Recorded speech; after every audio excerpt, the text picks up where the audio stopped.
देखो, variable charge density में तीन तरह के फंक्शन जनरली हमसे पूछे जा सकते हैं। कौन कौन से? ये हमने इसके बारे में पहले भी जिक्र किया था और फिर से मैं ये चीज बता रहा हूँ। Volume charge density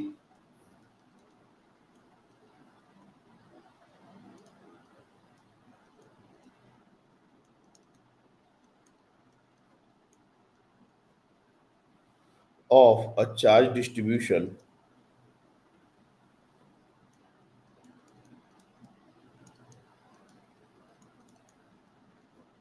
can be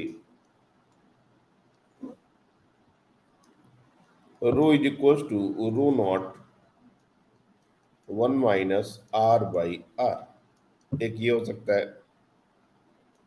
row is equals to rho naught r. एक ये हो सकता है। Rho is equals to rho naught r minus capital r. ये हो सकता है। इस तरीके से अलग अलग मोस्टली यही तीन, या स्क्वायर स्क्वायर कर देंगे, यही तीन काम आते हैं। हमारा जो क्वेश्चन है इसी के इर्द गिर्द रहेगा। मेडिकल में तो इससे ज्यादा वेरिएशन नहीं आता। कोई भी एक चार्ज डेंसिटी दे दी जाएगी और आपसे इनसाइड पॉइंट पर, आउटसाइड पॉइंट पर इलेक्ट्रिक फील्ड का एक्सप्रेशन क्या है, ग्राफ क्या होगा, ऐसा पूछा जा सकता है। तो प्रॉब्लम यह है कि हमने जो भी सॉलिड स्फीयर में, जैसे ये हमारा सॉलिड नॉन कंडक्टिंग स्फीयर है, इसमें जो भी इलेक्ट्रिक फील्ड हमने आर डिस्टेंस पर निकाला है E1, और यहां पर निकाला है E2, ये पॉजिटिवली चार्ज स्फीयर है मान के चल रहे हैं। तो E1 का वैल्यू होता है rho by 3 epsilon naught r, directly proportional to r. लेकिन ये फॉर यूनिफॉर्म डिस्ट्रीब्यूशन, हर बार ये कह दोगे तो कैसे चलेगा? For uniform distribution.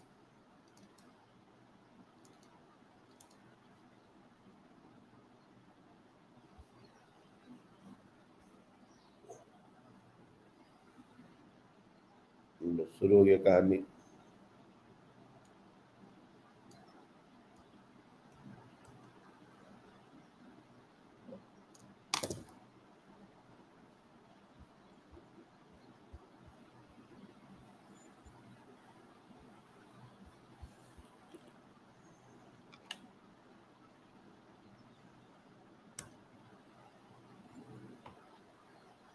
एक मिनट रुक जाओ बच्चे,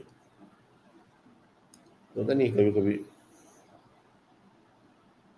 डिस्ट्रीब्यूशन, ये नॉन यूनिफॉर्म चार्ज डिस्ट्रीब्यूशन दिए गए हैं। ये जितने भी चार्ज डिस्ट्रीब्यूशन है सभी नॉन यूनिफॉर्म है। इतने भी तीन एग्जांपल है, ये सब नॉन यूनिफॉर्म चार्ज डिस्ट्रीब्यूशन।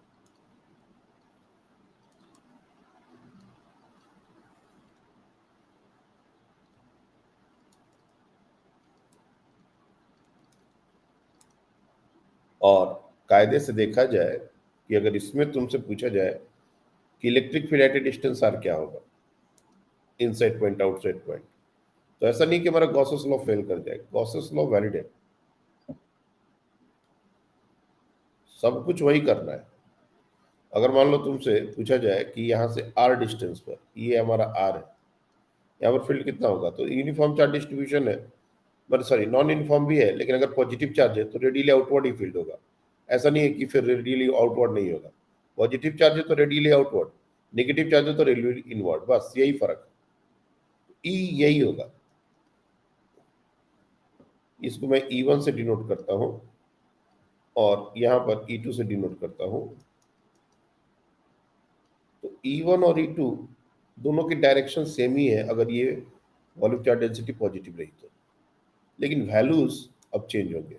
अब क्या होगा, ये आर रेडियस पर ये जितना भी चार्ज इसके अंदर है, ये जो चार्ज है ये E1 के अंदर हमारा आ जाएगा के क्यू बाई आर स्क्वायर, और ये क्यू क्यू इनक्लोज्ड, वो जो अंदर वाला जो चार्ज है ये जितना भी अब निकल के आ जाए, और अगर तुमसे E2 निकालने बोला जाए, बाहर में कितना फील्ड होगा E2, तो इसका वैल्यू कितना होगा, ये हो जाएगा के capital Q divide by R square. अब कैपिटल क्यू क्या है, कैपिटल क्यू मतलब ये टू पूरा चार्ज निकालना पड़ेगा। तो फॉर्मूला वही है, लेकिन अब ये स्मॉल क्यू क्या होगा, ये इतनी आसानी से जैसे 4/3 पाई आर क्यू इंटू रो करके निकाल दिए थे वैसा नहीं निकलेगा। अब इसके लिए अब इंटीग्रेशन करना पड़ेगा, और इंटीग्रेशन भी कैसा करना है, एक ही इंटीग्रेशन बार बार करना है। जैसे स्मॉल क्यू ये निकालने के लिए क्या करना है अपने, तो अपन एक छोटा सा शेल यहाँ पर देखो, अगर एक छोटा सा एक्स रेडियस का dx थिकनेस का एक शेल ले, एक शेल ले, तो आपको पता है जो dv होता है वॉल्यूम, वो होता है surface area 4πx² into dx, यही होता है वॉल्यूम। हमने क्या किया, हमने एक एलिमेंट्री शेल ले लिया, एलिमेंटल शेल जिसका थिकनेस है dx, तो उसका वॉल्यूम कितना हो जाएगा, तो 4πx² dx। उसमें चार्ज कितना हो जाएगा, तो चार्ज उसमें हो जाएगा और रो टाइम्स dv। अब रो जब तक कांस्टेंट था तब तक तो दिक्कत नहीं आती थी, लेकिन अब रो वेरिएबल हो गया। अब तुम अपने मन से जो मर्जी वो एक फंक्शन लेके स्टार्ट कर दो। चलो मैं पहला वाला ही ले लेता हूँ, ये बहुत ही कॉमनली पूछा भी गया है प्रीवियस ईयर्स में, यही वाला फंक्शन ले लो। तुम चाहो तो ये ले लो, ये तो और आसान है, ये तो और आसान है, ये थोड़ा सा डिफिकल्ट दिखता है, तो चलो इसी को ले लेते हैं। तो रो 1 माइनस आर, आर की जगह हमने एक्स ले लिया तो एक्स हो जाएगा। तो देखो ये जो हमारा डी क्यू, अभी क्या है, ये डी क्यू बन रहा है, स्मॉल चार्ज डी क्यू, तो ये हो जाएगा rho naught 1 minus x by r 4πx² dx, ये स्मॉल चार्ज हो गया। अब टोटल इंटीग्रेशन अगर हम कर दें तो ये स्मॉल क्यू भी बन सकता है और कैपिटल क्यू भी बन सकता है, डिपेंडिंग कि हमारा लिमिट क्या है। अगर हम लिमिट को 0 से स्मॉल आर डालते हैं तो ये स्मॉल क्यू बनेगा, 0 से कैपिटल आर डालते हैं तो कैपिटल क्यू बनेगा। इंटीग्रेशन तो यही है, इंटीग्रेशन में कोई फर्क नहीं है। इसमें जो ये जो ब्रैकेट के अंदर जो इंटीग्रेशन आया है ये यही इंटीग्रेशन है पूरे टाइम। अब अगर तुम 0 से स्मॉल आर डालते हो, यहाँ पर मैं कलर चेंज करता हूँ, 0 से स्मॉल आर डालते हो तो ये इंटीग्रेशन 0 से स्मॉल क्यू के लिए हो जाएगा। और यही अगर तुम 0 से कैपिटल आर के लिए डालोगे, कैपिटल आर, ये कैपिटल क्यू के लिए हो जाएगा। सिर्फ इंटीग्रेशन में लिमिट्स का बात है। अब इंटीग्रेशन भी कैसे करेंगे, मान लो बहुत सारे बच्चों को इंटीग्रेशन में भी तकलीफ जाता है। इंटीग्रेशन में भी ज्यादा तकलीफ वाला बात नहीं है, अगर तुम ध्यान से देखो। चलो मैं स्मॉल आर के लिए निकाल देता हूँ, तो डी क्यू इंटीग्रेशन यहाँ पर तो क्यू हो जाएगा, राइट हैंड साइड में सबसे पहले जो कांस्टेंट टर्म्स है उनको बाहर निकालना पड़ता है, जैसे 4 पाई रो नॉट, ये सबको बाहर निकाल दो, रो नॉट 4 पाई ये सब बाहर आ गया। अब इंटीग्रेशन के अंदर क्या होगा, 1 minus x by R into x² dx, और ये इंटीग्रेशन 0 टू आर। चलिए ठीक है, rho naught 4 pi integration 0 to r. अब इसको मल्टीप्लाई कर दो तो x² minus x³ by R dx। अब इसके बाद क्या मुश्किल है बताओ तो, रो नॉट 4 पाई, अब ये दो पार्ट में इंटीग्रेशन टूट जाएगा। अब जितना ज्यादा लिखोगे उतना काम बढ़ता जाएगा, तुम एक ही स्टेप में यही से सॉल्व कर दो तो यही से सॉल्व हो जाएगा। तो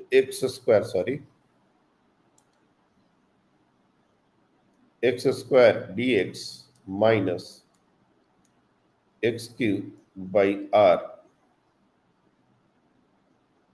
dx 0 to स्मॉल r।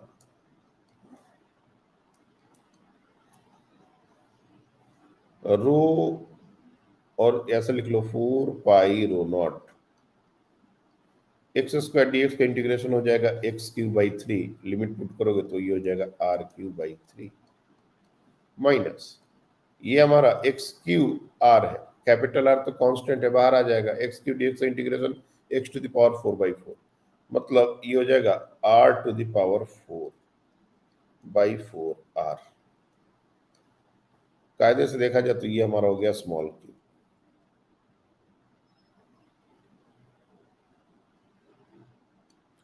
और इसको अगर हम इलेक्ट्रिक फील्ड के एक्सप्रेशन में डाल दें, चलिए इलेक्ट्रिक फील्ड के एक्सप्रेशन डाल देते हैं,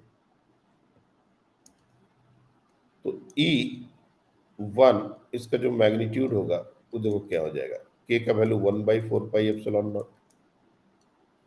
क्यूब इनक्लोज्ड हमारा आ गया 4π ρ0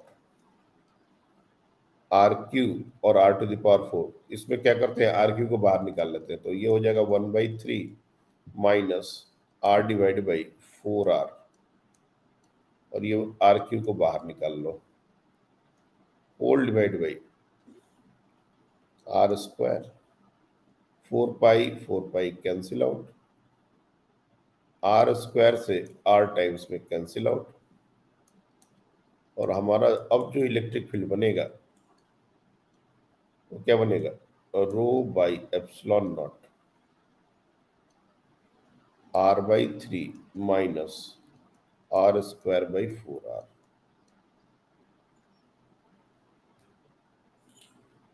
अब यहां पर हम डायरेक्टली प्रोपोर्शनल टू r है ऐसा नहीं बोल सकते, क्वाड्रेटिक फंक्शन है, हो सकता है, क्या दिक्कत है। और अगर मान लो यही जो हम टोटल चार्ज निकाल के बाहर में फील्ड निकालते, तो ये इंटीग्रेशन में जैसे मैंने कहा था सिर्फ लिमिट चेंज करना होता, ये जो स्मॉल आर हमने करा है बस इसको कैपिटल आर करना होता, तो सारा इंटीग्रेशन तो सेम है, बस लिमिट पुट करने के समय ये ध्यान करना है। तो मैं बस यही नीचे लिख देता हूँ, बहुत ज्यादा काम आगे बढ़ाने की जरूरत नहीं, यहीं से हम कैपिटल क्यू की अगर बात करें तो देखो क्या हो जाएगा, ρ0 4π और ये x³/3 कैपिटल r³/3 हो जाएगा, capital r³/3 minus x⁴/4 capital r⁴/4r ऐसा हो जाएगा, और ये r से ये r³ टाइम्स में जाएगा। तो अब देखोगे तो ρ0 4π r³ कॉमन करके ये 1/3 माइनस 1/4 ऐसा टर्म आएगा, जो कि 1/12 है, तो इसको हम लोग लिख सकते हैं ρ0 4πr³/12। ये हमारा कैपिटल क्यू का वैल्यू आ गया। अब तुम खुद देखो इलेक्ट्रिक फील्ड हमने बाहर में कितना लिखा था, k³/r², डालो तो बाहर में जो E2 हमने लिखा है वो लिखा है k³/r², तो k 1/4πε0, क्यू हमारा हो गया ρ0 4πr³ डिवाइड बाई 12, 4π से ये 4π कैंसिल आउट हो गया, और E2 का वैल्यू जो है वो हमारा आ गया ρ0 r³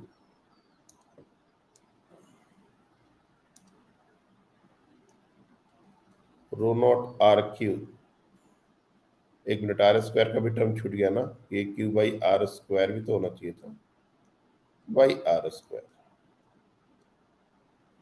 तो ये पूरा का पूरा टर्म कांस्टेंट है, यहां पर भी electric field inversely proportional to r² आ गया।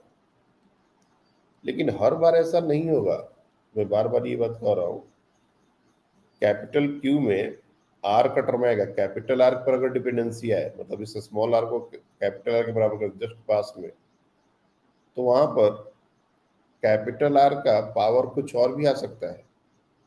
हाँ, आउटसाइड बिल्कुल ले लिया, बिल्कुल आउटसाइड ले लिया। जैसे ये स्फीयर है, इससे बिल्कुल बाहर ले लिया, एकदम यहां पर अगर कोई पॉइंट ले लिया, यहां पर ये पॉइंट ले लिया, तो यहां पर स्मॉल आर कैपिटल आर दोनों बराबर करने पड़ेंगे, और वहां पर डिपेंडेंसी जो है वो आर का स्क्वायर, आर का Q inversely proportional to R square, कुछ भी आ सकता है। लेकिन जब बाहर का कोई पॉइंट ले लेते हैं, तो याद रखना कि शेल थ्योरम हमेशा वैलिड है for outside point. Last statement बना रहे हैं इसके बारे में, फॉर आउटसाइड पॉइंट।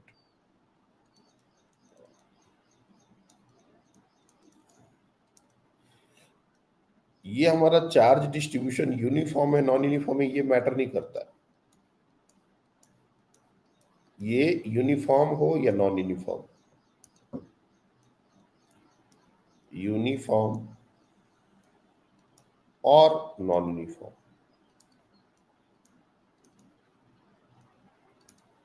जो भी होगा इस पर टोटल चार्ज एक कांस्टेंट होगा, what ever be that charge. जैसे यहां पर ये क्यों निकाले, जो भी आया है इसमें कुछ भी वेरिएबल है तो देख लो, rho naught 4 pi capital r q 12, कुछ ही वेरिएबल नहीं है। अंदर वाले में जब हम चार्ज निकाले थे तो उसे वेरिएबल टर्म आए थे, स्मॉल आर वेरिएबल है, स्मॉल आर वेरिएबल है, लेकिन टोटल चार्ज कभी वेरिएबल कैसे हो सकता है? वो स्फीयर में टोटल चार्ज कभी वेरिएबल कैसे हो सकता है? तुम खुद सोचो, नहीं हो सकता। और हमको किसी आउटसाइड पॉइंट के लिए शेल थ्योरम वैलिड है।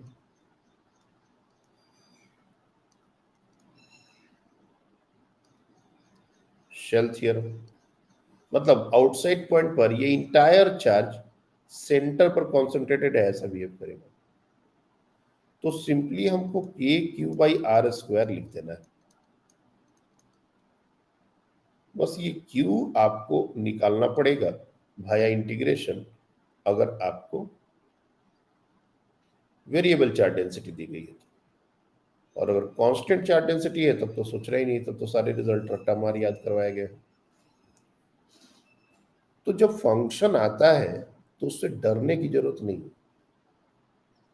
घर पर एक बार इस पर दम भर प्रैक्टिस की जरूरत है। जूझो इसके साथ, अंदर जाओ, देखो कितना परेशान कर रहा है। जो जो एक्सप्रेशन आता जा रहा है लिखते जाओ, एक बार सॉल्व करो तो सही। जब एक बार तुम इसको सॉल्व कर लोगे तब लगेगा कि बस यही था, इसीलिए इतना परेशान हो रहे थे, कुछ बचेगा ही नहीं करने को। लेकिन जब तक तुम नहीं टच करोगे इस क्वेश्चन को, यकीन मानो जब भी आएगा ये क्वेश्चन हाथ पांव फुला देगा। तो हमको एक बार हिम्मत करके, मैंने इतना सामने तुम्हारे सामने किया, लेकिन बात इससे भी नहीं बनेगा। बात तब बनेगा जब तुम खुद से करोगे। कोई एक फंक्शन उठाओ, अप्रोच सामने लिखी गई है, करो, एंड तक लेके जाओ क्वेश्चन को, एक एक पार्ट उसका लिखो, और फिर देखो तुमको अपने आप कॉन्फिडेंस आ जाएगा। वेरिएबल चार्ज डेंसिटी अभी कोई बड़ी बात नहीं रही,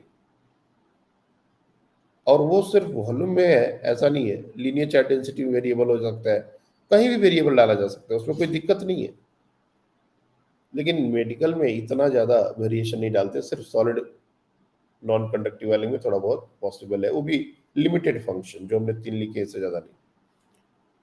तो अगर ये सब काम कर लेते हो तो तुम फुल प्रूफ हो गए, कुछ भी पूछ दे छूटेगा ही नहीं। कैविटी के जितने भी सवाल हैं सबको करने का एक ही तरीका है, कैविटी को भरिए, फील्ड निकालिए, कैविटी के कारण उस पॉइंट पर फील्ड निकालिए, और दोनों का सुपर इम्पोज कीजिए, दोनों का सब्ट्रैक्शन कीजिए, नेट फील्ड आ जाएगा।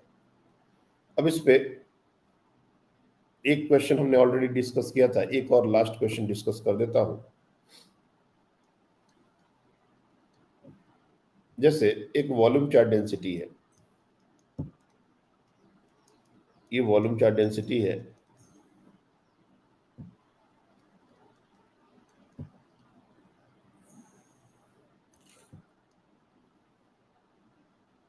स्फेरिकल, और इस पर वॉल्यूम चार्ज डेंसिटी है प्लस रो, यूनिफॉर्म चार्ज डेंसिटी। और इसी के बगल में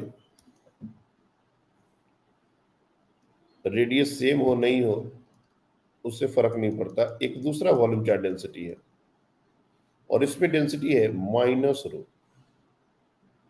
इसकी डेंसिटी है माइनस रो, और ये जो रीजन है ये ओवरलैप्ड रीजन है। ये दोनों रीजन जो बीच में दिख रहा है ये ओवरलैप रीजन है। और आपसे पूछा जाता है सेंटर से, ये सेंटर से इसका रेडियस तुम लोग ले सकते हो, लेट से R1। दोनों रेडियस सेम भी हो सकते हैं, अलग अलग भी हो सकते हैं, इसमें कोई ज्यादा दिक्कत नहीं है। इसका रेडियस लेट से तुम लोग ले सकते हो R2, और हमसे इस ओवरलैप्ड रीजन में, दोनों चार्ट डिस्ट्रीब्यूशन का जो ओवरलैप्ड रीजन है, इस रीजन में कहीं भी इलेक्ट्रिक फील्ड का वैल्यू, मैग्नीट्यूड, डायरेक्शन, ये सब पूछता है। जैसे मान लो यहाँ पर एक पॉइंट ले लिया हमने P, और ये जनरल पॉइंट है ओवरलैप रीजन में।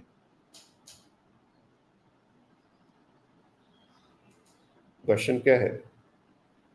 P is a general point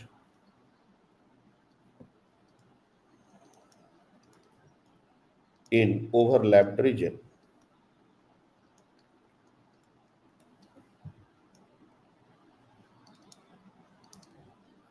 Find E due to the given charge distribution.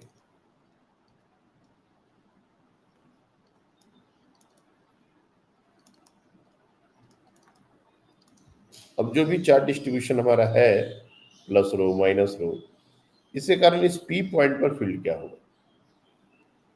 Again basic concept क्या है? Superposition principle.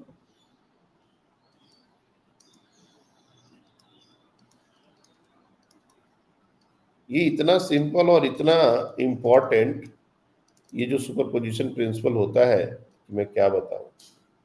जितना आसान है उतना ही टिपिकल बन जाता है ये कॉन्सेप्ट, अगर बच्चे इसको तरीके से ना यूज करें।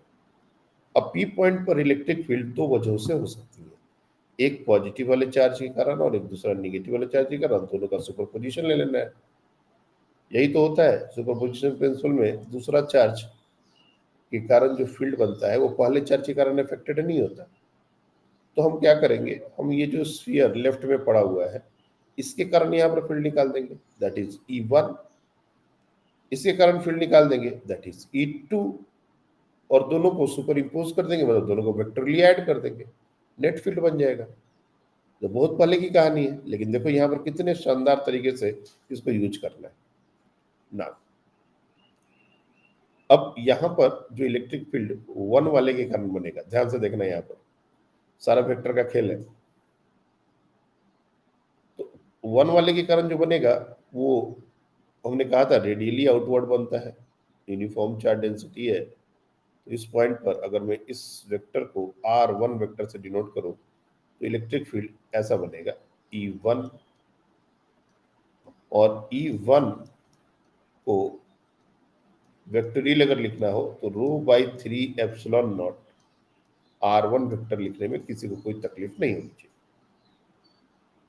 सिमिलरली उस पॉइंट को अगर हम R2 से ज्वाइन करें तो ये जो वेक्टर बन रहा है, ये जो वेक्टर बन रहा है ये हमारा R2 वेक्टर हमने डिनोट किया, R2 वेक्टर डिनोट किया। लेकिन इंपॉर्टेंट बात क्या है कि ये माइनस रो है। हमने कहा था कि चार्ज डेंसिटी का साइन भी साथ में डालेगा।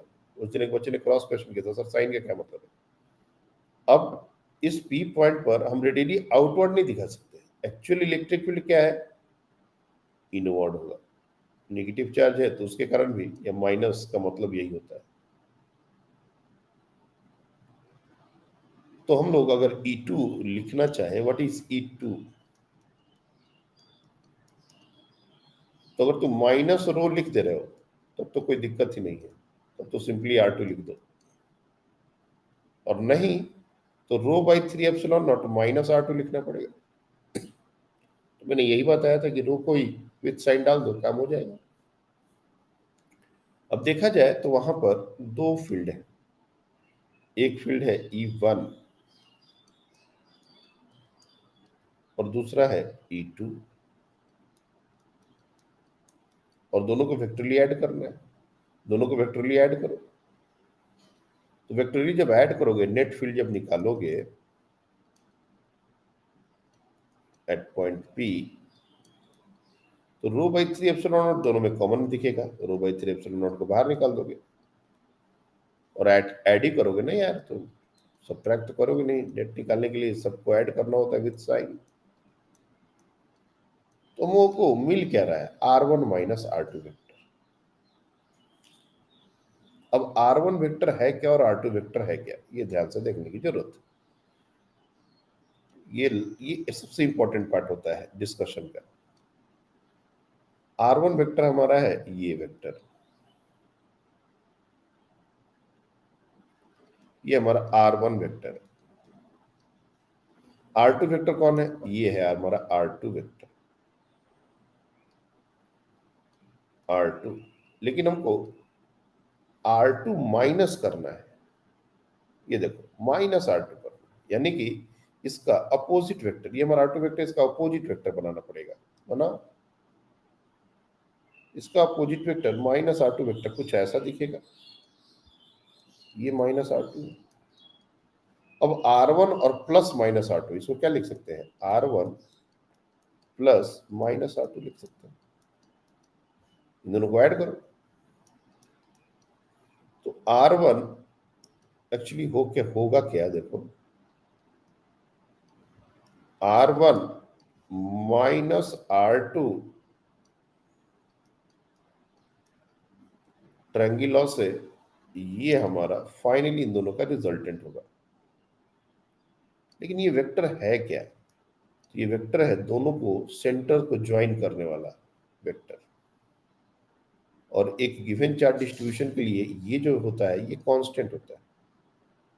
a vector joining the two centers, और ये कांस्टेंट है, इसका मैग्नीट्यूड भी फिक्स्ड है और डायरेक्शन भी फिक्स्ड है। डायरेक्शन जो भी रहेगा फिक्स रहेगा, वैल्यू जो भी रहेगा फिक्स रहेगा। इसका मतलब फाइनल कंक्लूजन क्या हो रहा है, फाइनल कंक्लूजन ये हो रहा है, ये जो हमने चार्ट डिस्ट्रीब्यूशन बनाया था और इसके बाद ये जो हमने चार्ट डिस्ट्रीब्यूशन बना दिया, तो इस रीजन में हमारा जो इलेक्ट्रिक फील्ड होगा, मैं यहाँ पर लिख देता हूँ पहले उसका वैल्यू, ये हमारा इलेक्ट्रिक फील्ड हो जाएगा rho by three epsilon naught into t, and that is electric field at point p. अब ये डी वेक्टर का डायरेक्शन अपने को देखना पड़ेगा। अब यहाँ पर मैंने जानबूझ के हॉरिजॉन्टल डायरेक्शन रखा है, यानी कि इस पूरे रीजन में electric field will be in that direction only, in that direction only, and that is uniform, क्योंकि हमारा डी वेक्टर जो है वो इसी के लॉन्ग है, ये हमारा डी वेक्टर है। तो इस रीजन में इलेक्ट्रिक फील्ड उसी डायरेक्शन में होगा और मैग्नीट्यूड कितना होगा, rho by three epsilon naught into d. तो ये जो इलेक्ट्रिक फील्ड है, uniform electric field, uniform electric field having magnitude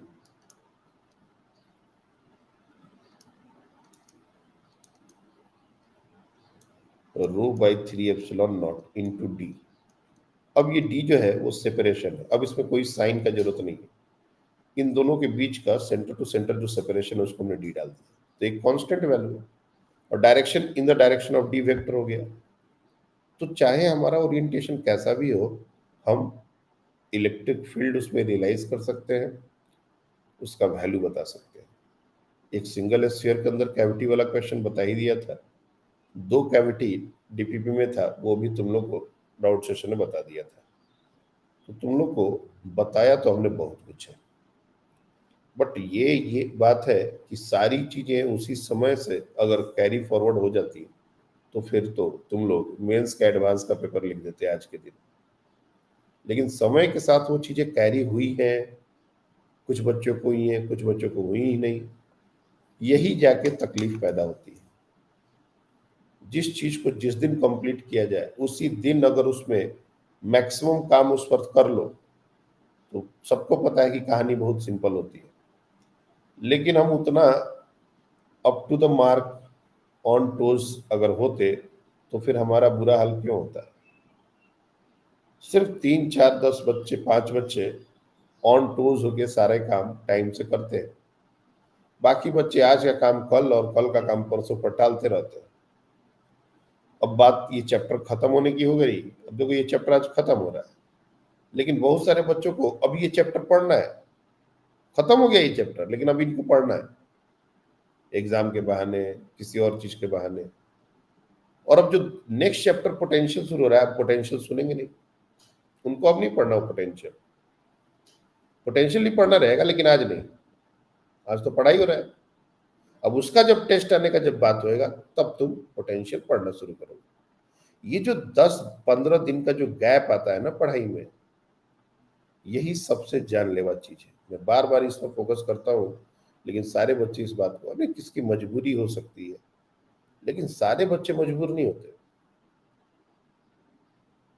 for example कोई बीमार पड़ गया, कोई कहीं चला गया, कहीं किसी वजह से उसकी पढ़ाई डिसकंटिन्यू होगी बीच में, तो समझ में आता है मेरे को पॉइंट कि भाई ठीक है, क्लासेस नहीं कर पाया, पढ़ाई नहीं हुई उसकी।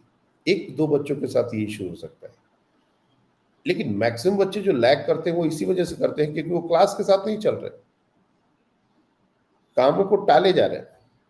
उस दिन बैठे कर लेंगे, आज कर लेंगे, रात को कर लेंगे, कर टले जा रहा है, टले जा रहा है क्वेश्चन। जब बाद की 4 डीपीपी अपलोड हुई, तब पहला 3 डीपीपी सॉल्व करने का ख्याल आया। ये सब गड़बड़ है। या तो तुम करंट तरीके से कर लो उसको, और अगर नहीं हुआ तो उसको कैरी फॉरवर्ड मत करो, छोड़ दो, बल्कि वो ज्यादा सही है। मैं बार बार इस चीज को तुम लोग को बताता हूँ, लेकिन तुम लोग को समझ में नहीं आती बात। रेलवे का एक बहुत ही फेमस रूल है, और ये पूरे वर्ल्ड में फॉलो किया जाता है। अगर एक ट्रेन लेट हो गई है ना 4 घंटे, तो उसको 2 घंटा और लेट कर दिया जाता है, ताकि बाकी ट्रेनें लेट ना हो। लेकिन बच्चे इस बात को समझते नहीं। उनको लगता है कि वो जो ट्रेन जो लेट हुई है उसको भी ट्रैक पर ला देंगे टाइम से, और जो बाद की ट्रेन है उसको भी टाइम से निकाल देंगे। ये इम्पॉसिबल इवेंट है बच्चे, ये ना कभी हुआ था ना कभी होगा। हाँ, तुम चाह सकते हो, इसमें कोई बुराई नहीं है। चाहो, दम भर इच्छा रखो कि वो भी कर लेंगे ये भी कर लेंगे, होगा कुछ भी नहीं। सुनने में थोड़ा सा हार्ड है, बट अब क्या करें। अब नहीं बोलेंगे तुम लोग को तो तुम लोग ऐसे ही अपना काम टालते चले जाओ। जो चीज पेंडिंग छूट गया उसको छोड़ना पड़ेगा। कभी भी ऐसा दिमाग में बात आ गया कि सर उसको भी कर लेंगे हम और इसको भी कर लेंगे, वो जो छूट गया उसको अभी करते रहेंगे और क्लास में ये भी करते रहेंगे, ये सब सिर्फ कवायते हैं, होता नहीं है। जो रेगुलर सिलेबस चल रहा है उसको तो हैंडल करना इतना ज्यादा मुश्किल है कि भाई उसके साथ अपन चल पाए, यही एक मुश्किल काम है। अब तुम कह रहे हो कि तुम पीछे का भी कवर कर लोगे, वाह जी वाह, तब तो फिर 11th का भी पूरा कवर करते चलो। अगर इतना ही आसान था तब तो फिर 11th भी साथ लेके चलते, क्या बुरा है। तो पढ़ाई का जो तरीका है अगर वो नहीं बदला, तो तुम्हारा मेहनत भी रंग नहीं लाएगा। हम मेहनत कर रहे हैं, मार्क्स में कन्वर्ट नहीं हो रहा, काहे भाई? दिक्कत है, पढ़ाई के पैटर्न में गड़बड़ है। जब जो पढ़ना है हम वो चीज नहीं पढ़ रहे, जब जो नहीं पढ़ना है वो चीज पढ़ रहे हैं। तो फ्रूट्स जो है, तुम लोग को हम क्या क्या एग्जाम्पल दें हमको नहीं समझ में आता, लेकिन फिर भी चलो, फ्रूट्स बहुत बढ़िया चीज माना जाता है। मतलब कहीं कोई बुक किताब में ऐसा कभी नहीं होगा कि फ्रूट्स जो है वो खराब चीज है।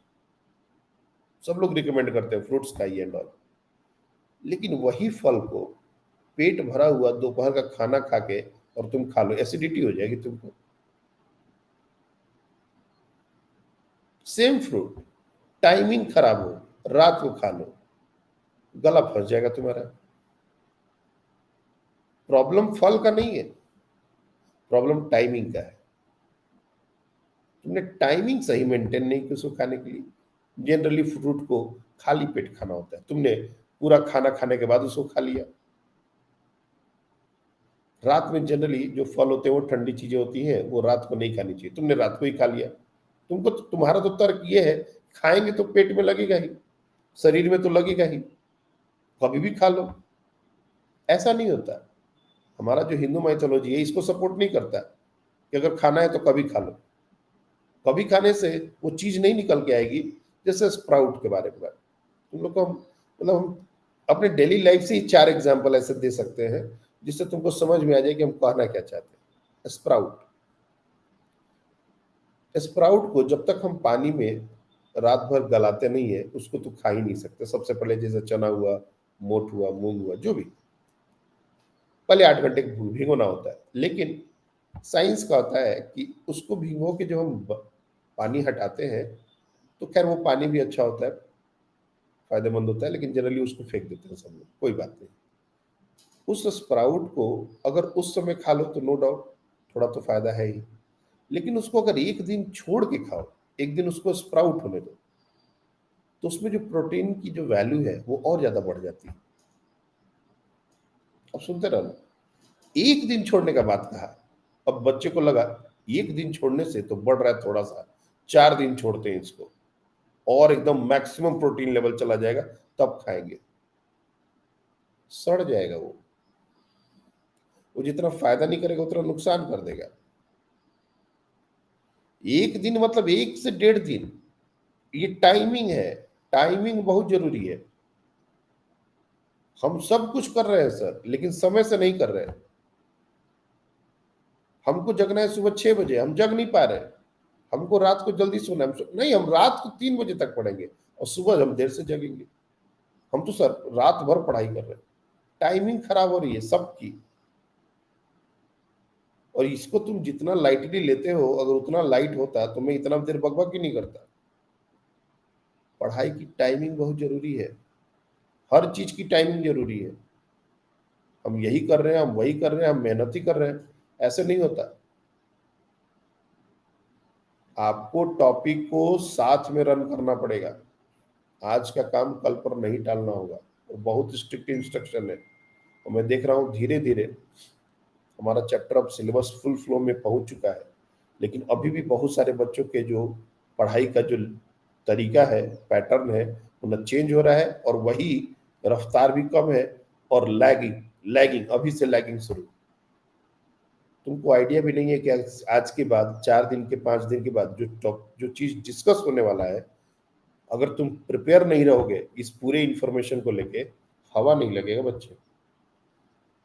जो हम पोटेंशियल में 4-5 क्लास के बाद उसके आगे की कहानी जब डिस्कस करने लगेंगे, वो जो शेल, वो जो प्लेट्स, तो उसमें जब ऐसा होगा तो क्या होगा, वैसा होगा तो क्या होगा, इसको ऐसा कर देंगे तो क्या होगा, उसको वैसा कर देंगे तो, ये सब जब डिस्कस करने लगेंगे ना, यकीन मानो छोड़ के भाग जाओगे क्लास। और असली इलेक्ट्रोस्टैट वही है। ये तो सिर्फ बेस क्रिएट किया जा रहा है अभी,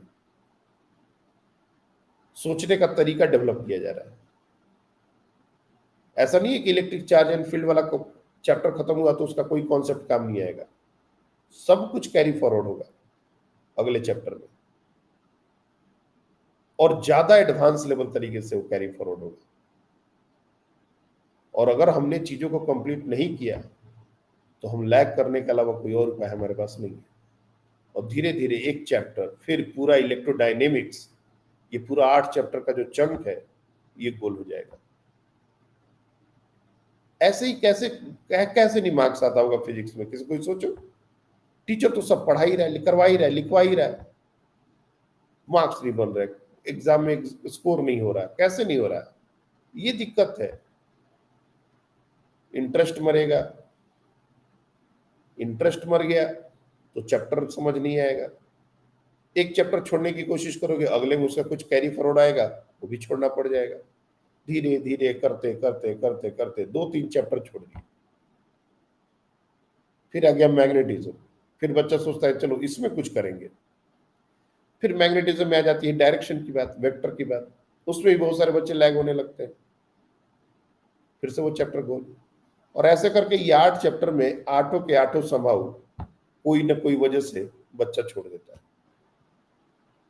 और इसे टोटल 9 से 12 क्वेश्चन बनते हैं। ये जो पूरा 8 चैप्टर है अपना, क्लास 12 का फर्स्ट 8 चैप्टर्स, इससे कम से कम 9 और 12 तक क्वेश्चन, 12 से ज्यादा भी हो सकता है, इतना बड़ा ये पार्ट है, लेकिन 9 क्वेश्चन तो मरी हालत में बनेंगे। और ये 9 क्वेश्चन बच्चा छोड़ देता है। इस तरह से पढ़ाई से फायदा क्या है? कुछ नहीं है। तुम सिर्फ अपने आप को कन्विंस कर रहे हो कि तुम पढ़ रहे हो, इससे रिजल्ट नहीं होता। हमको टाइमिंग मेंटेन करना है, मेहनत करनी है, स्मार्ट तरीके से करनी है। कहीं भी कुछ भी उठा के पढ़े जा रहे हैं। मान लो एक एग्जांपल समझो, आज के दिन कोई बच्चा उठे क्लास 12 का और प्रोजेक्टाइल मोशन पढ़ना शुरू कर दे। छोड़ो हटा प्रोजेक्टाइल मोशन, भाई रोटेशन मेरा बड़ा दिक्कत है, पहले रोटेशन कंप्लीट करते हैं। रोटेशन लेके बैठ गया पढ़ने, कल को मर्जी किया थर्मोडायनेमिक्स लेके बैठ गया पढ़ने, भूल रहे हैं थर्मोडायनेमिक्स, लो थर्मोडायनेमिक्स पढ़ने बैठ गए। ऐसे तो 15-20 चैप्टर है फिजिक्स में, 11th में 15 चैप्टर, कोई भी मन है लेके बैठ जाओ, पढ़ तो रही हो तुम, वो बढ़िया पढ़ रहे हो, ना उसका टेस्ट हो रहा है, ना उसका कोई इवेल्युएशन है, ना उस कितना पढ़े कितना किए, उसका कोई काउंट नहीं है, लेकिन तुम पढ़ रहे हो। पढ़ो। ऐसे पढ़ाई से क्या फायदा?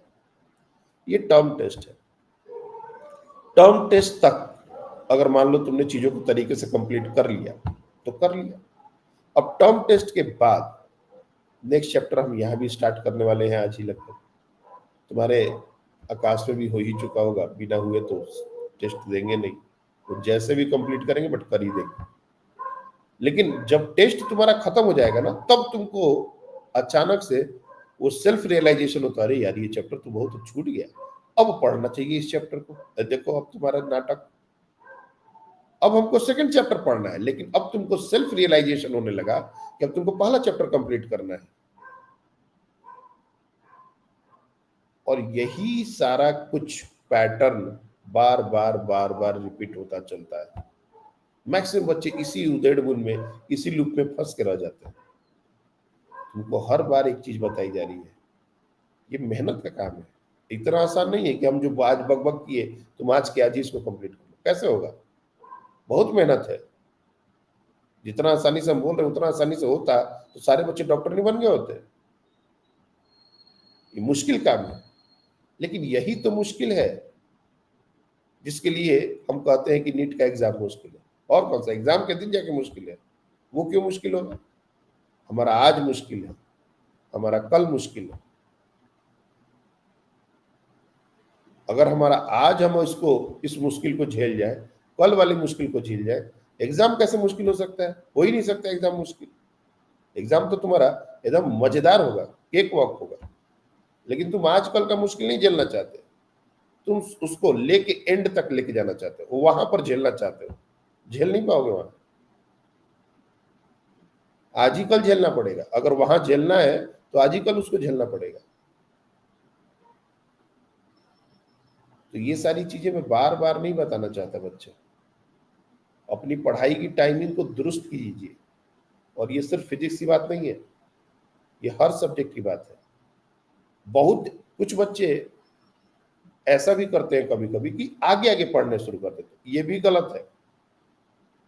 आगे आगे भी नहीं पढ़ना है। कुछ ऐसी बातें होती हैं जो तुमने अपने मन में कुछ अलग ही कॉन्सेप्ट बना लिया और वो था कुछ और ये जो मिस्टेक है ये अच्छे बच्चों के साथ ज्यादा होता है। उन्होंने पहले ही कुछ कर लिया, अभी ना क्लास में हुआ है ना टीचर ने उसके बारे में कुछ बात करी है, थोड़ा बहुत देखना अच्छी बात है, लेकिन अगर पूरा का पूरा तुम कंप्लीट करने का सोच के आगे आगे बढ़ रहे हो तो यहाँ पर बहुत बार गड़बड़ होती है। गड़बड़ क्या?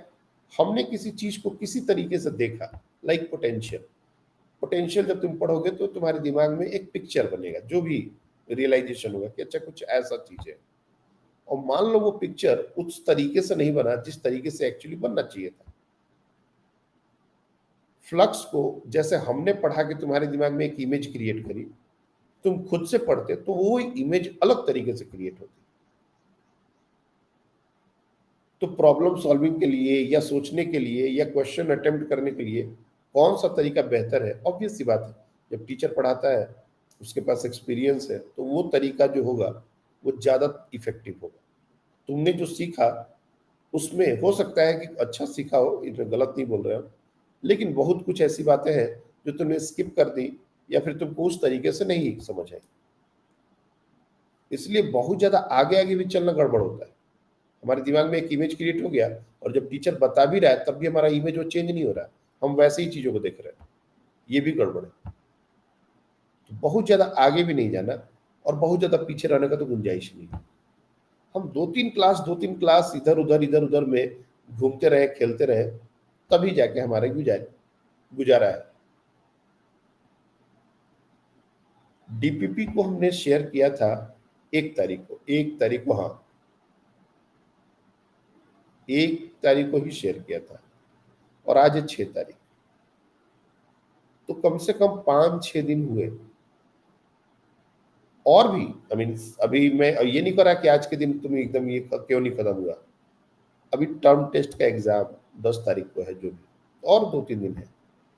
अगर तुम इसमें वो 6 और 7 डीपीपी सॉल्व कर लिए, बुक का जो मॉड्यूल का जो सारे क्वेश्चन है प्रीवियस ईयर्स है, ये सब अगर सॉल्व कर लिए तो कैसे हो सकता है कि टर्म टेस्ट में एक सिंगल क्वेश्चन, तुम छोड़ दो, हम कह रहे हो कि 170 160, एक सिंगल क्वेश्चन गलत हो जाए?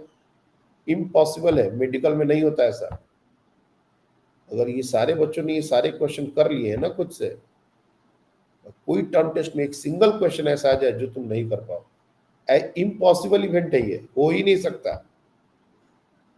लेकिन हमने तरीके से समय से चीजें कंप्लीट नहीं की,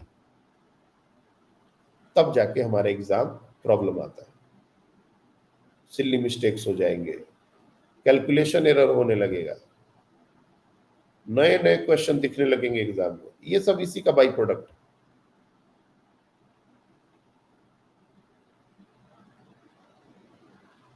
तो आप टाइमिंग दुरुस्त कीजिए अपना, सबसे जरूरी। अब जो लास्ट चीज बच गया है, मैं ऐसा नहीं बोल रहा कि क्लास में पढ़ने वाले बच्चे अब नहीं है, पढ़ने वाले हैं। अब देर दुरुस्त सब लोग थोड़ा बहुत पढ़ाई करना शुरू कर दिए, पढ़ाई सब कर रहे हैं, लेकिन मार्क्स सबके अकॉर्डिंगली नहीं आ रहे।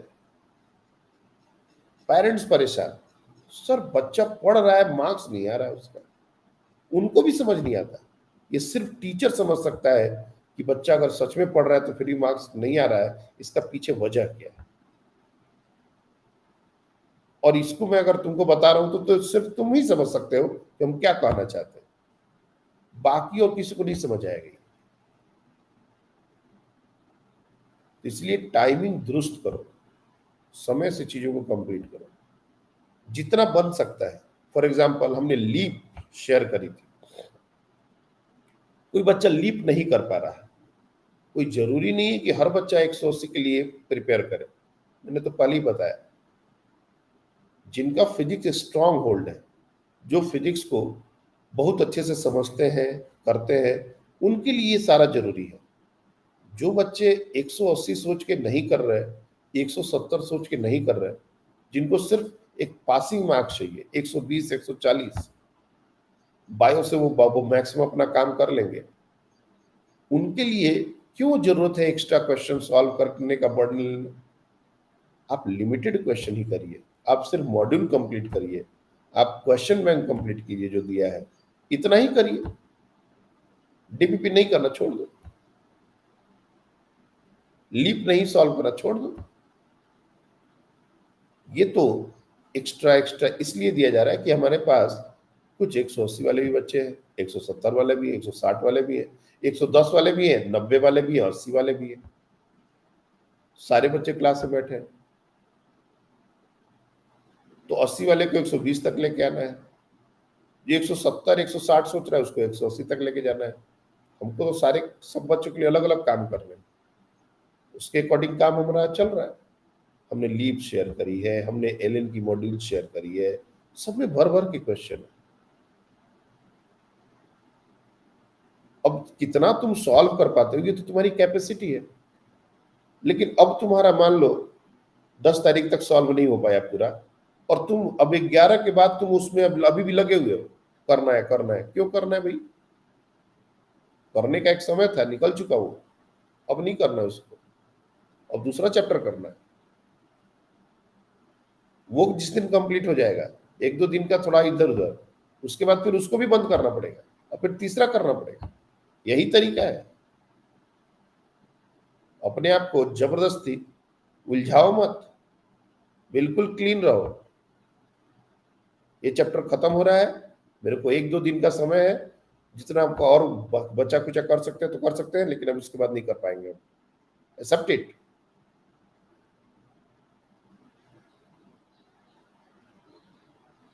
नहीं तो कभी कोई चीज कंप्लीट भी नहीं होगा, और कभी ना कॉन्फिडेंस आएगा ना कभी मार्क्स आएगा, कुछ नहीं होगा, सब गड़बड़ गड़बड़ गड़बड़ गड़बड़।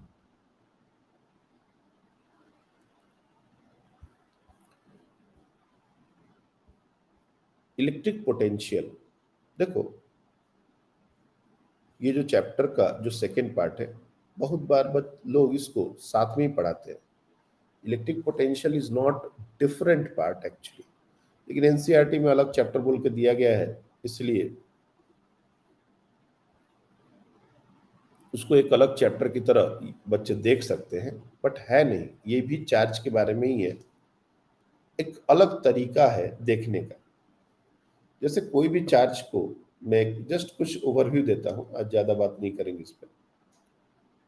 एक चार्ज को अगर हमने रखा, तो इसके सराउंडिंग में ये फील्ड क्रिएट करता है, ये कोई नई बात नहीं बता रहे हम। और ये फील्ड का जो स्ट्रेंथ है, ये जो फील्ड का स्ट्रेंथ है, वो बताता है कि चार्ज कितना बड़ा है। अगर इलेक्ट्रिक फील्ड इस पॉइंट पर हमने निकाला, तो इस इलेक्ट्रिक फील्ड के वैल्यू से अपने को समझ में आ जाएगा कि ये चार्ज कितना बड़ा है। और सिर्फ एक पॉइंट चार्ज की बात मैं नहीं कर रहा, अगर कोई भी चार्ज डिस्ट्रीब्यूशन है, रिंग, रॉड, तो उसके बाद उसके कारण किसी भी पॉइंट पर जो फील्ड बनेगा, उस फील्ड का क्या वैल्यू है, स्ट्रेंथ है, वो बता देगा कि एक्चुअली चार्ज कितना बड़ा है कितना छोटा है। तो जैसा, और ये फील्ड क्या है, एक वेक्टर क्वांटिटी है, ये एक वेक्टर क्वांटिटी है। एक तो तरीका है उस चार्ज के मतलब बिहेवियर को समझने का, इलेक्ट्रिक फील्ड, लेकिन ये वेक्टर क्वांटिटी है। इसी का एक दूसरा तरीका होता है जिसको बोलते हैं इलेक्ट्रिक पोटेंशियल, और ये सबसे इंटरेस्टिंग बात है कि स्केलर क्वांटिटी। अब एक चार्ज हमारा रहेगा क्यू, और उसके कारण आर डिस्टेंस पर जैसा फील्ड डिफाइन करते थे, वैसा ही पोटेंशियल डिफाइन करेंगे, पोटेंशियल।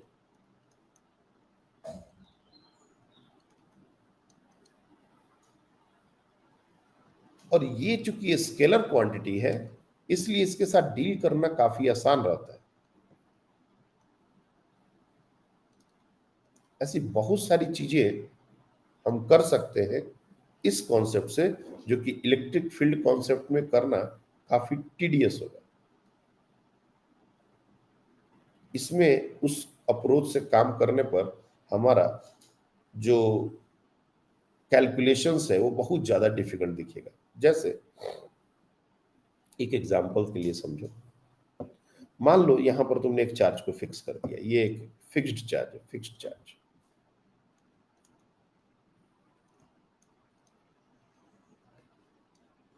कैपिटल क्यू, और यहां पर एक स्मॉल क्यू चार्ज है, और इनके बीच का सेपरेशन है स्मॉल आर। अब इसको तुमने रिलीज कर दिया, ये प्लस है, ये भी प्लस है, तो रिलीज करोगे तो ये भागेगा, फोर्स इस पर फॉरवर्ड डायरेक्शन में लगेगा और ये भागेगा। तुमसे अगर कोई कह दे कि भाई ये आर डिस्टेंस पर है और other initially R one distance पर है, लेट्स अज्यूम दिस, जब ये आर टू डिस्टेंस पर जाएगा, आर टू, तब इसकी वेलोसिटी कितनी होगी, क्योंकि यहां से यहां जाते समय ये एक्सेलरेट होगा, तो इस पॉइंट पर इसकी वेलोसिटी क्या होगी, बताओ। अब तुम देखो प्रॉब्लम क्या है। प्रॉब्लम ये है कि ये चार्ज को जब हमने छोड़ा, तो डिस्टेंस वेरिएबल हो गया। उस फिक्स चार्ज से जो इसके ऊपर फोर्स लगा रहा था, उसका डिस्टेंस अलग अलग हो गया। और हमको पता है कि इसके पर जो कूलम्बिक फोर्स लगता है वो inversely proportional to distance square होता है। यानी कि फोर्स अब कांस्टेंट रहा नहीं रहा, नॉट कांस्टेंट। जैसे जैसे वो आगे बढ़ रहा है फोर्स कांस्टेंट नहीं रहा, और जब फोर्स कांस्टेंट नहीं रहा तो एक्सेलरेशन कैसे कांस्टेंट होगा? ये भी वेरिएबल हो गया। अब वेरिएबल एक्सेलरेशन के साथ तो काइनेमेटिक्स थोड़ा बहुत अगर याद हो तो कैलकुलस के अलावा कोई और तरीका नहीं है। अगर तुमको इसकी वेलोसिटी बतानी है तो तुमको यूजिंग कैलकुलस ही इसको करना पड़ेगा, और कोई उपाय नहीं है। डिफरेंशिएशन इंटीग्रेशन के अलावा कोई और उपाय हो तो मेरे को बताओ। नहीं है। हर बार ऐसे क्वेश्चन आएंगे और तुमको इंटीग्रेशन करना पड़े, डिफरेंशिएशन करना पड़े, ये बहुत ही दिक्कत वाली बात है। और ये जो फोर्स है ये एक स्पेशल फोर्स है। ऐसा फोर्स हमने क्लास 11th में ही पढ़ा है, कंजर्वेटिव। और कंजर्वेटिव फोर्स में हम चाहें तो इस कैलकुलेशन को अवॉइड कर सकते हैं। कैसे? यही पोटेंशियल डिफाइन कर एक अलग तरीके से। तो पोटेंशियल पढ़ने का बहुत सारा रीजन है। आधा चैप्टर का जो मतलब चार्ज का आधा पार्ट इलेक्ट्रिक फील्ड ने कंप्लीट किया, बाकी का आधा पोटेंशियल कंप्लीट करेगा। और इलेक्ट्रिक फील्ड और पोटेंशियल ये सिक्का जो है वो चार्ज है, और ये उसके दो पहलू हैं। हमने एक पहलू उसका इलेक्ट्रिक फील्ड देख लिया, अब दूसरा पहलू देखना है। ये दोनों पहलू आपस में कैसे रिलेटेड है ये भी देखना है। पोटेंशियल और फील्ड का रिलेशन भी काफी इंटरेस्टिंग है। तो चीजें काफी इंटरेस्टिंग है, बहुत ही इंटरेस्टिंग। लेकिन हमने उसको उसी तरीके से देखा क्या, या सिर्फ हमने एक फॉर्मूला रट्टा मार याद कर लिया? तभी बर्डन बनता है, तभी फिजिक्स डिफिकल्ट होता है। जैसे चीजें हैं अगर वैसा दिखा दिया जाए, वैसा तुम देख लो, तो तुम भी कहोगे कुछ याद करना तो है ही नहीं, सब कुछ तो ऐसे ही दिमाग में चल रहा है। तो ऐसा फ्री माइंड कब होता है? जब हमारी चीजें कंप्लीट हो, जब हम बिल्कुल टेंशन फ्री हो, हमने किया हुआ है सब कुछ। और जब हम टेंशन फ्री है ही नहीं, करना है ये करना है वो करना है, ऐसे वैसे टेंशन में जी रहे हैं, तो कहाँ से तुमको इतनी क्लैरिटी मिलेगी? तुम तो फिर नैरो माइंडेड होके फॉर्मूले पर ही अपना फोकस टिकाए रखोगे। अच्छा ये फॉर्मूला है, चलो रट्टा मारना है इसको, ये फॉर्मूला है, रट्टा मारना है इसको। कैसे चलेगा काम?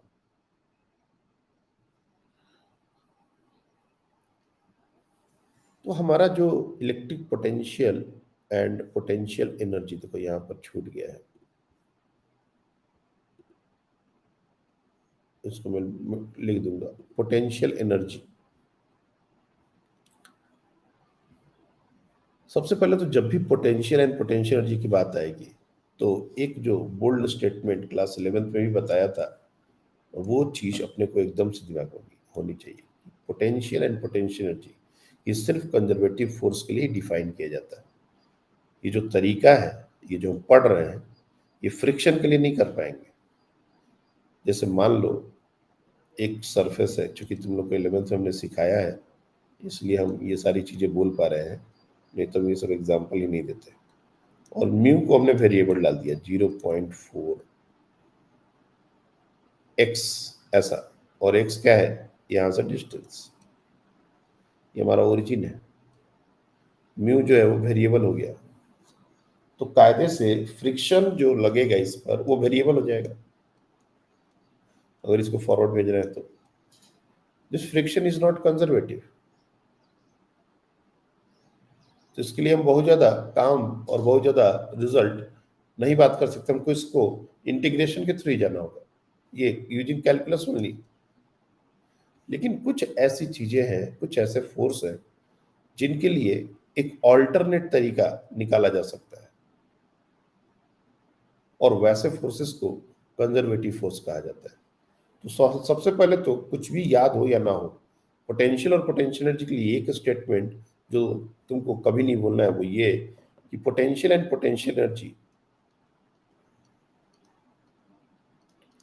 हमने जानबूझ के इलेक्ट्रोस्टैटिक वर्ड हटा दिया है क्योंकि ये जनरल स्टेटमेंट लिख रहे हैं। ये ग्रेविटेशन के लिए वैलिड है, इलेक्ट्रोस्टैटिक के लिए वैलिड है, स्प्रिंग के लिए वैलिड है। potential and potential energy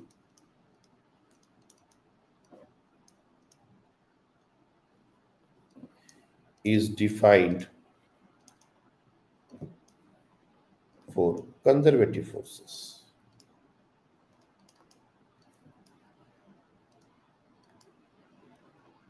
Only ये सिर्फ कंजर्वेटिव फोर्सेस के लिए डिफाइंड है, नॉन कंजर्वेटिव फोर्सेस के लिए ये कर ही नहीं सकते, क्योंकि इलेक्ट्रोस्टैटिक एक कंजर्वेटिव फोर्स है, इलेक्ट्रिक फील्ड इलेक्ट्रोस्टैटिक फोर्स एक कंजर्वेटिव फोर्स है, इसलिए हम उसके लिए भी ये काम कर सकते हैं। पहला स्टेटमेंट तो ये याद होना, और दूसरा कि ये किसी भी फोर्स फील्ड के लिए डिफाइन कैसे है, फॉर एनी फोर्स फील्ड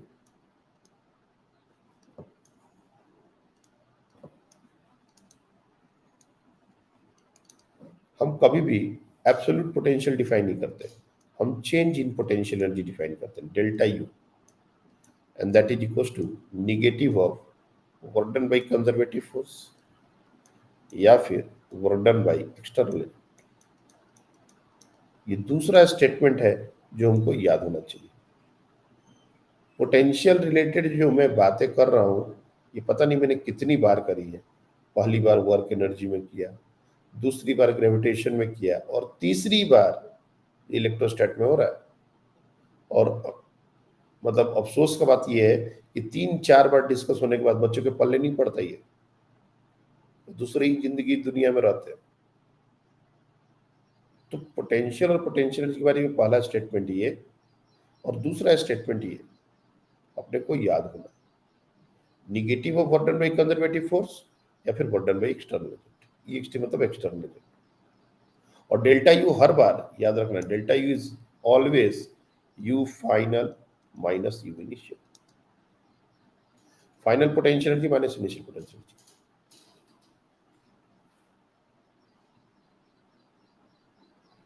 और कंजर्वेटिव फोर्स क्या होता, तो कंजर्वेटिव फोर्स के बारे में एक स्टेटमेंट में लिख देता हूं, conservative force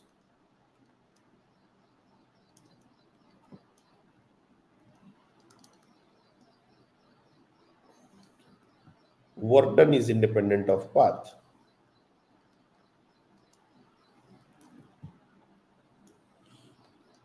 Work done by the force is independent of path. It only depends on initial and final point.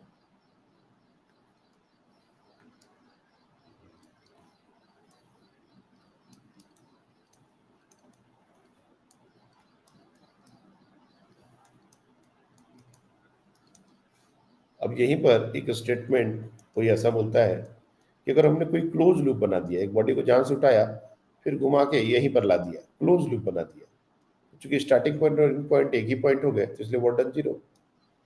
तो इसी के लिए दूसरा स्टेटमेंट जो बनाते हैं कि work done in A close path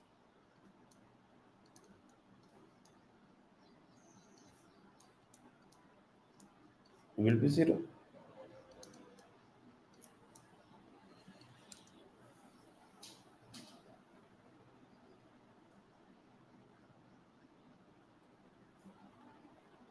तो इस तरीके से कंजर्वेटिव फोर्स को हम डिफाइन करते हैं।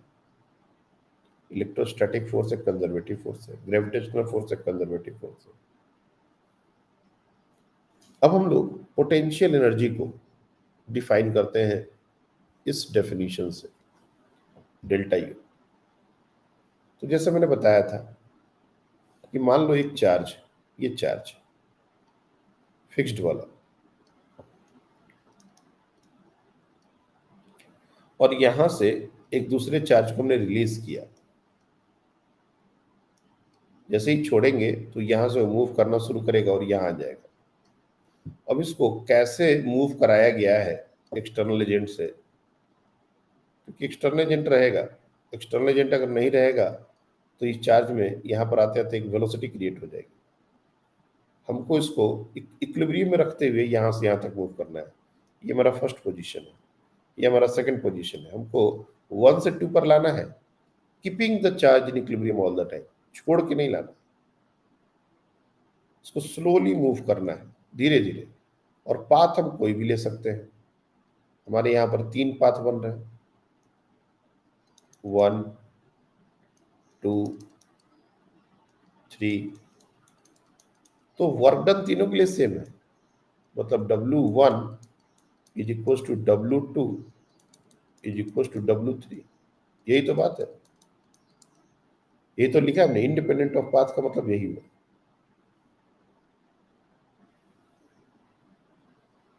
अब इन पाथ पर, ये जो ऊपर के 1 और 2 पाथ हैं, इन पर वर्क डन निकालना काफी टीडियस होगा, ये बहुत मुश्किल होगा। क्यों? क्योंकि direction of force and displacement हर जगह चेंज हो रहा है। जब ये तीनों वर्क डन बराबर हैं तो हम क्यों टीडियस पाथ लें, हम क्यों ना स्ट्रेट पाथ लें? जब तीनों के कारण वर्क डन सेम है तो हम अपना काम आसान क्यों ना करें? इसलिए जनरली हम लोग 1 से 2 डायरेक्ट जाने वाला पाथ ही चूज करते हैं, पहली बात। और एक इंटरेस्टिंग बात यह है कि अगर बीच में कहीं पर, क्योंकि फोर्स वेरिएबल है, तुमको इन बिटवीन कहीं पर चार्ज को रखना पड़ेगा और इस पर इलेक्ट्रोस्टैटिक फोर्स कैसा लग रहा है वो देखना पड़ेगा। तो ये हमारा एफ कंजर्वेटिव, एफ कॉन लिखा हमने, ये हमारा कंजर्वेटिव फोर्स है। और इसको अगर हमको इक्विलिब्रियम में रखना है तो हमको एक्सटर्नल एजेंट को एग्जैक्टली उतना ही फोर्स लगाना पड़ेगा। ये हमारा एफ एक्सटर्नल है। ये दोनों फोर्स मैग्नीट्यूड वाइज बराबर होंगे, तभी इस चार्ज पर नेट फोर्स 0 होगा और तभी इस पर नेट एक्सेलरेशन 0 होगा। और तभी इनिशियली अगर इसकी वेलोसिटी 0 थी तो फाइनली इसकी वेलोसिटी भी 0 रहेगी, और अगर डेल्टा भी 0 होगा। ये V0 लिखने से ज्यादा अच्छा है डेल्टा V0। वेलोसिटी का चेंज नहीं होना चाहिए। इनिशियली अगर रेस्ट में है तो बाइनरी रेस्ट में रहे, और अगर इनिशियली जो वेलोसिटी है तो बाद में भी वही वेलोसिटी रहे, डेल्टा V0। इंश्योर करने के लिए एक्सटर्नल एजेंट को एक लगाया जाता है। इसलिए जब भी हम वर्क डन निकालेंगे, चूंकि ये चार्ज को मान लो 1 से 2 आया, तो फॉर डिस्प्लेसमेंट फ्रॉम 1 to 2, मैं आज बहुत बेसिक बेसिक बातें बता रहा हूं। फ्रॉम फॉर अ डिस्प्लेसमेंट ऐसे लिखो, और अगर अब भी नहीं समझ आ रहा है तो हमको नहीं पता कि अब कैसे समझ आएगा। फॉर अ डिस्प्लेसमेंट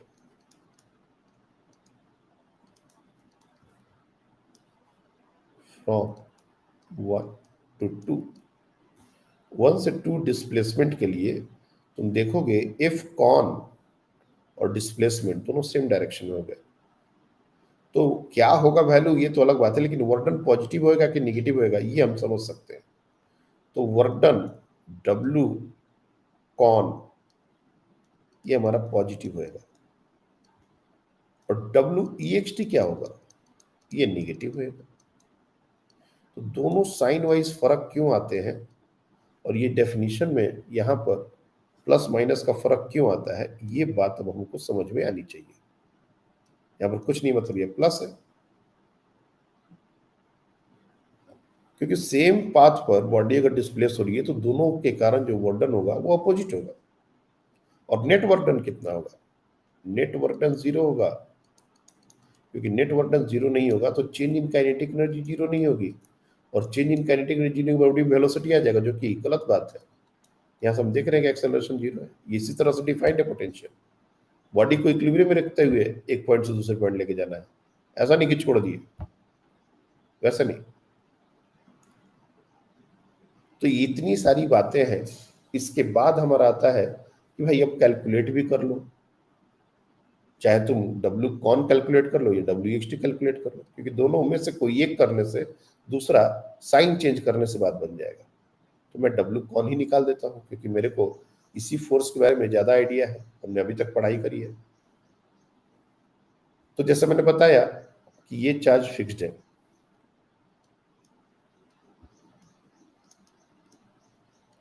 और इस चार्ज को हम यहां से यहां डिस्प्लेस कर रहे हैं, तो कोई मिडिल में कोई एक पॉइंट अपन ले लेंगे, जनरल पॉइंट जिसको बोलते हैं, और ये डिस्टेंस है r। और इस चार्ज को एक स्मॉल डिस्प्लेसमेंट डी आर देंगे। तो जैसे हमने कहा था कि इस पर फोर्स हमारा जो कॉन लगेगा, एफ इलेक्ट्रोस्टैटिक, एफ कॉन इधर ही लगेगा, डिस्प्लेसमेंट भी इधर ही होगा, डी आर भी इधर ही है। तो एफ कॉन का मैग्नीट्यूड कितना, तो ये हो जाएगा के capital Q by R square small Q. D W work done क्या होगा, तो डी डब्ल्यू हो जाएगा F dot D R total work done integration. तो work done by conservative force is equal to integration of F dot D R become F D R cos zero, F D R cos zero, क्योंकि F और D R दोनों same direction में। F का value निकाला हुआ है K Q Q by R square D R. कहां से कहां तक हमको, तो ये हमको निकालना है R1 से R2, R1 से R2। अब जो कांस्टेंट टर्म्स हैं उनको बाहर हटा दो, मैं यहां पर लिख रहा हूं इसके बाद। तो K capital Q small Q constant है, और integration of 1 by R square D R, पता नहीं कितनी बार ये इंटीग्रेशन आया होगा, अब तो मुझे काउंट भी भूल गया। तो इसका होता है इंटीग्रेशन -1 बाई आर। इंटीग्रेशन अगर लोगे तो ये आ जाएगा -1 by are, R1 to R2। अब जब भी कभी इंटीग्रेशन में माइनस आ जाए, दो तरीके हैं, या तो पहले लोअर लिमिट डाल दो फिर अपर लिमिट डाल दो, और नहीं तो माइनस बाहर निकाल के काम कर लो। तो माइनस बाहर निकाल दिया हमने, 1/R2 -1/R1, लिमिट पुट कर दिया। अब चाहो तो माइनस अंदर डाल दो या रहने दो बाहर, क्या दिक्कत है। तो ये आ गया वो डब्ल्यू कॉन। और अब हम इस स्टेटमेंट में वैल्यू पुट करने की कंडीशन में आ गए। ये हमने निकाल दिया, डब्ल्यू कॉन निकाल दिया, लेकिन फॉर्मूला में एक एडिशनल माइनस है, हमने इसलिए बाहर माइनस छोड़ दिया था ताकि वो माइनस माइनस एक दूसरे को कैंसिल आउट करे। तब हम लिखेंगे delta U is equal to negative of ये minus K Q Q 1/R2 -1/R1, minus minus हो गया प्लस, ये हो जाएगा के capital Q small Q 1/R2 -1/R1। और ये क्या हो गया, ये हमारा U2 माइनस U1 हो गया, चेंज इन पोटेंशियल एनर्जी।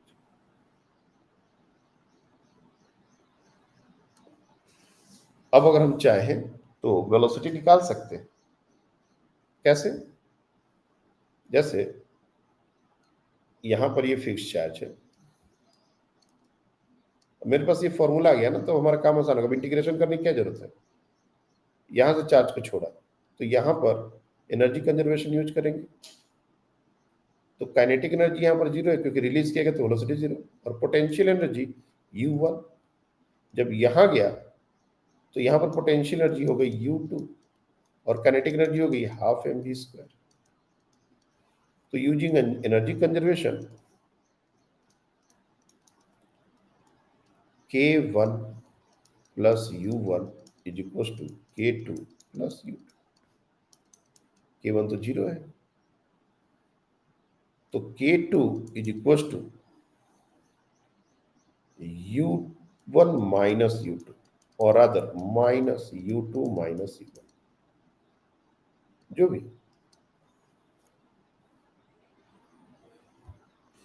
अब U2 माइनस U1 का एक्सप्रेशन हमारे पास है, हम डाल देंगे।